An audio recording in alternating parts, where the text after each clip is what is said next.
Probably the greatest underlying problem in the welfare of dogs and cats, especially in the South, is that there are simply many more animals than there are people to care for them. Approximately 6.5 million animals enter shelters every year, and unfortunately about 1.5 million of those dogs and cats are euthanized.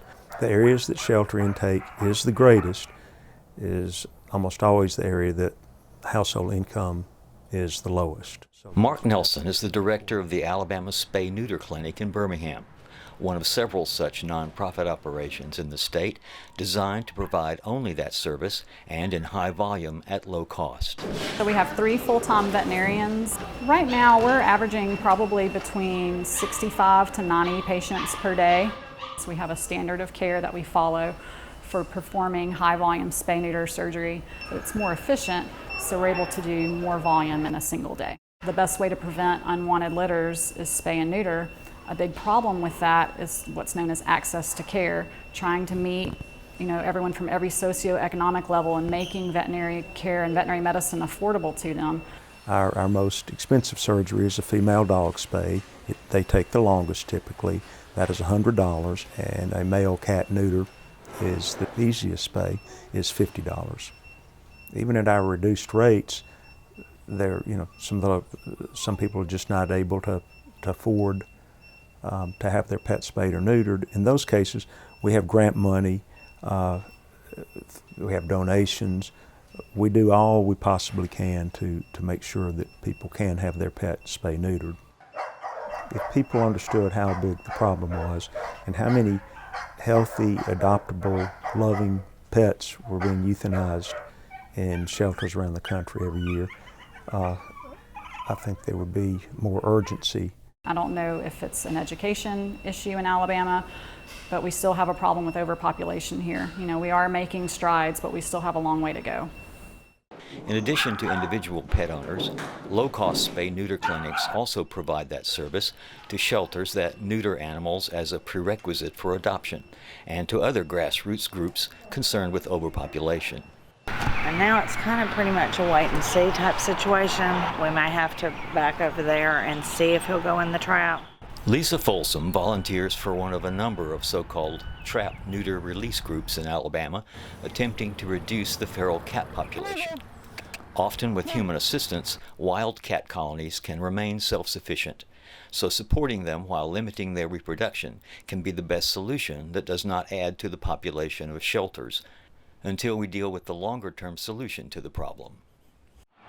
People don't realize how many just feral cats there are because people are not responsible and spay and neuter their pets.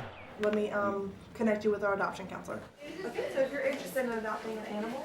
Ultimately, we want to end unnecessary euthanasia, and we try to come up with innovative ideas to get out as many animals as we can to loving homes. That's our ultimate goal.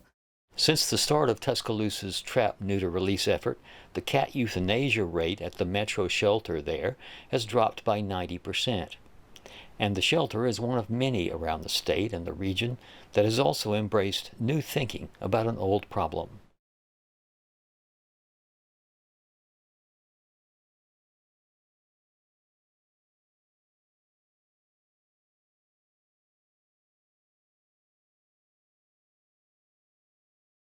Nonetheless, many shelters across the country have become much more proactive about saving animal lives by advocating for them through more aggressive marketing and engagement with their communities. We knew we had to focus on our community first. How can we reach them? We have adoptable animals on our website, metroanimalshelter.org. We also post adoptable animals on our social media outlets. We have a mobile adoption rescue vehicle. Our big focus are school functions, city and government organized functions. We want to be as out in the community as possible.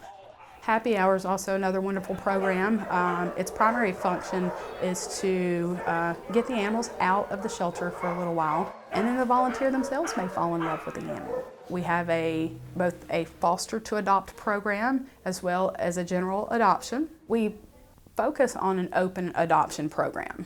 Open adoption basically is the process of making potential adopters feel welcome and appreciated. In the past, we didn't look for ways to turn people away, but the questions were more closed-ended. Whereas now it's more of just a communication. What can we do to make you that best possible pet owner you can be? There's so many different concepts and avenues that all are working parts to make something like this be successful.